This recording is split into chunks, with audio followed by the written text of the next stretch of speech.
everybody. So we're going to return back for this session. We have already talked about marketing, how to find the marketing lists, but let's talk about who we're marketing to, because this is a very important piece of writing copy. If you want to learn more about that, check out the marketing section of Propelio's Academy. But right now, we really need to put ourselves in the seller's shoes if we're going to be marketing to them. Think about what they're going through. Think about what they need, what their objections may be. We need to think about all of that as we're going through. And I'm going to ask a couple of quick questions to try and put you mentally in the position of thinking about who we're talking to. So, obviously, this is a tough time for these people. This is not what they wanted to be in life. This wasn't something they're like excited about. Outside of the rare occasion where you do find somebody's like, I'm ready to get rid of that house. I'm so happy about it. It does happen from time to time. But for the most part, these people we're going to be talking to are experiencing significant difficulty, more than likely outside of just the house. They've probably got some form of, medical going on, divorce, death. There's something going on, loss of job, inability to get employed. The list can go on and on and on. I've seen just tons of different reasons why this has happened. But you need to start thinking about who they are, what they're going through, and how you can help them. So let's take a look and think about how are they feeling. Most of the people that I've talked to have an absolute feeling of hopelessness. By the time they get to the point where they're 6 months behind on their mortgage, 8 months behind on their mortgage, they have given up hope that they're going to be able to get this resolved. So when I'm marketing to these people, I might benefit from instilling some hope in these people that they're going to be able to do something different than what's been going on recently. And whatever that might be, just think about it when you're writing your copy. What would somebody that's in this position feel like? And how could I help fill them full of hope again that this is not the end of the road for them, and that there are options for stopping this foreclosure. There are options for getting some funds to move with. There's a lot of things that we can say to these people to try and help pull them out of that state of hopelessness. Some other things that we think about is what brought them to their current situation. I clearly remember when I first got started dealing with a lot of homeowners that it was very obvious the reason they were in the situation they were in is because they did not address their problems, and they let their problems become larger than what they really were, ignored them, and just let them compound. And for those types of people, I tend to kind of blanket term and call these people ostriches. It might be derogatory in some form or fashion. I'm not trying to be PC here, but they tend to bury their head in the sand and face the reality of what's going on. That was my experience starting out. I ran into a lot of those situations, but then I started realizing from time to time when I was on these appointments that they went into foreclosure for reasons I would have never anticipated. And like I said here, it's not for reasons that you would always think of. And I'm going to tell a story right now that hurts. It's not a good story to think of, but I want you to start understanding what you might be presented with when you go on these appointments. So I got a call from a lady that was facing foreclosure. It was in Garland, Texas. Very nice little house, your typical brick 3-bed, 2-bath in an average neighborhood, but it was a really nice house. It really had been maintained, and you could tell that there was pride of ownership there. And when I showed up, this home, excuse me if the details are a little blurry, but from what I remember, she had a 30-year mortgage on the property, and she'd already paid almost 18 years into that property. There was only 12 years left on her mortgage. She had massive amounts of equity. The appreciation in the area went up significantly. But what ended up happening with that property was her and her husband got divorced. After they got divorced, husband moved back to Mexico. Wife was still here with 3 children. Trying to support 3 children as a single mother, she accomplished that. She survived that for close to 6 years of working 2 jobs, 3 jobs, however many jobs she had to work to make sure that she did not lose that house. This was not an irresponsible woman, so sometimes you might have the preconceived notion that these people are irresponsible. 6 years into it, her daughter finally gets ready. She graduates high school. She's moving on to college. She now has 2 kids at home and 1 daughter in college. Daughter's going to Louisiana. What ended up happening was the homeowner received a phone call early one Saturday morning and said, your daughter's been in an accident. She's critically injured. She may not live through the night. If you want to see your daughter again, you better get out here to Louisiana now. Needless to say, any parents watching right now knows exactly what happened. First thing that happened, she hung up the phone, hopped in the car, didn't pack, didn't do anything, straight to Louisiana. Her daughter was in a fatality accident with 7 other children, or 7 other college students. Of the 7, 5 died, including her boyfriend. Her daughter was in intensive care for months, was able to survive that. But her mother, the owner of this property, could not support paying the hospital bills, going to work, going to see her daughter all at the same time, and to throw this situation even further downhill. And I'm preparing you for some of the stuff that you're going to have to deal with when you're going out on this. While she was in Louisiana dealing with her one daughter, her boyfriend was staying at home with her other 2 daughters. Now, all you have to do is think a little bit further down the road there. When mother came home, she found out what was going on while she was gone. Immediately had to leave the boyfriend. Obvious reasons. I'm not getting even further anywhere down that road, but you can see what happened to this woman. She had close to $100,000 worth of equity, but what ended up completely stopping the sale of this home was her husband was still on the title, was still on the note, and refused to sign off on any of the paperwork. His refusal to sign off on any of the paperwork and the lack of time to make this happen, and a few other things that occurred in that same period of time, that woman lost 18 years worth of on-time payments to that bank. And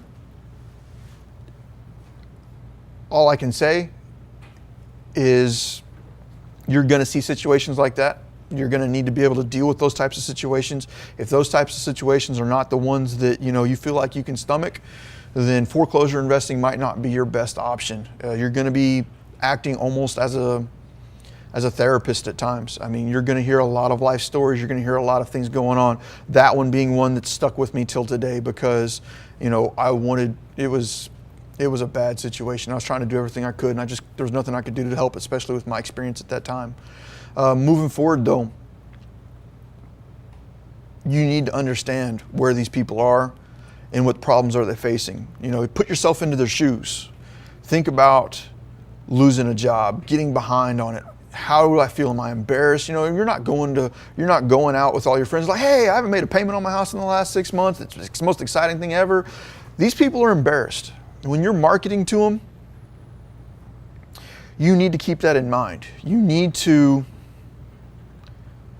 make these people feel and understand that they're not the only person that's ever experienced this. They're not the only people experiencing it right now, and that you deal with these types of situations all of the time, and that even though your situation is unique, it's not indifferent from the rest of the world when it comes to we have problems, things happen, we get behind on bills.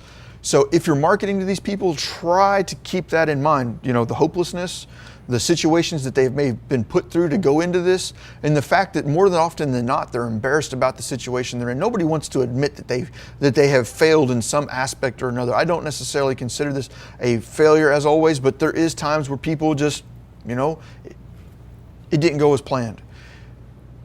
Think about that while you're writing that letter. It will increase your response rate, and you have different personalities, you have different personality types, different letters are going to affect people differently. Try 2 or 3 different kinds: business professional, super personal, marginal, in between. Mix it up some, split test your copy. We talk about all of this in the marketing section of Propelio, but I'm just touching base on some of that right now. So don't go out here, especially as a new investor, and pick out just some template letter and then send that off 3 or 4 times and say, you know what, this didn't work. Think about it, try 5 or 6 different letters, send them out, see which ones are getting a better response rate, and then move forward from there. And or if you're door knocking or cold calling or leaving voicemails or text messages, constantly change up what you're texting, what you're leaving on voicemails, and what you're saying when people are opening these doors for door knocking, because all of these things that we're talking about right now need to be kept in mind. What is it that we can do, though, to help these people? Now that we've kind of thought a little bit about the situation they're in, what is it that we can do as real estate investors to help? We can provide solutions that meet their needs. There isn't a one-size-fits-all solution to foreclosure. If you've watched the video coming up here in a couple of, I think it's 2 or 3 classes ahead, we're going to talk about 12 different ways to stop a foreclosure. And those 12 different ways can be worked together, worked independently. So you're going to need to learn as a foreclosure specialist the different ways of marrying these different strategies together. So that way you can provide the best solution for the homeowner. Don't go out there and provide the best solution for you. There are people that do that. I am not a fan of it. I don't believe that you should be out here taking advantage of people when they're in these situations. Be ethical and moral in your business practices. Look through the options that are there. Move forward with what would be best for them. And if you know of something that could save them from their current situation and you fail to tell them, I think that's a little shady. So moving forward, we need to think about who, what, when, where, why, and how when we start dealing with this. And we're going to move into a brainstorming activity on this next video that's going to break down exactly how I go through this process. So some of the key talking points and homework that I want you to take into consideration before moving on to the next video is possibly see if you know of somebody in your family, your friends, that may have experienced this before. Maybe get some feedback from them on the types of letters they're getting, how it made them feel, what was happening that brought them to that, what decisions did they finally make. By interviewing someone that's already gone through this, it might benefit you. I personally went through foreclosure with my father at a very early age. At 14 years old, my father got into a really bad accident that shattered his pelvis. It forced him to no longer work. He had paid on time for that house for close to 14 years, 13 to 14 years. It was a house he bought when I was a young child. But we lost it whenever I was 14 because of that one accident. Talking to my father, he was embarrassed. He was scared because he's getting all these people knocking on the door. He's getting these letters coming, and he didn't know who to trust, who not to trust, or is he being lied to? And most people, when they get confused, they start backing off. They start it makes it difficult for them to make a decision. So think about what those people are doing. And I've said this 10 times, but it's going to make your marketing successful or non-successful. Think about what's going on. Try and interview somebody that's already gone through that. See if you can possibly find somebody that's going through it and you can see some of the marketing letters they're getting. It might help you see what other people are saying and how they're saying it. And this is way out there, you might even be able to find somebody that's going through foreclosure right now, and you can just sit down and go through the marketing letters with them right there and say, what are you thinking? What's going through your head? And if you're able to get that done, I would be willing to bet that the marketing letter that you write and or the voicemails and text messages that you send will be better received and better for you. These are all things that I've done throughout my experience in real estate investing. I would sit down with my foreclosure owners after I'd get a paperwork put together. I'd always offer to buy their marketing letters from them. I'd say, hey, we've already got all this put together. You've got a lot of marketing sitting there on your kitchen table. Would it be okay if I offered you a little bit of extra cash to just take those letters with me, so that way I can see what my competition is offering, what they're saying and what they're doing, and I can help maybe clean up and prevent, or what did you like about my marketing? Talk with your sellers after you've got that contract about this, and it may help you realize what's going on out there. Just different things to throw out there. I hope you enjoyed. Please share if you enjoyed this video. Share with your friends. We're doing this for you for free. What we would really like in return is for you to tell everybody about Propelio. I think it's kind of a fair trade. We give you this education, and in return you tell your friends about Propelio.com. I think that's a fair trade, so I appreciate you doing that for me right now, and we'll move on to the next class.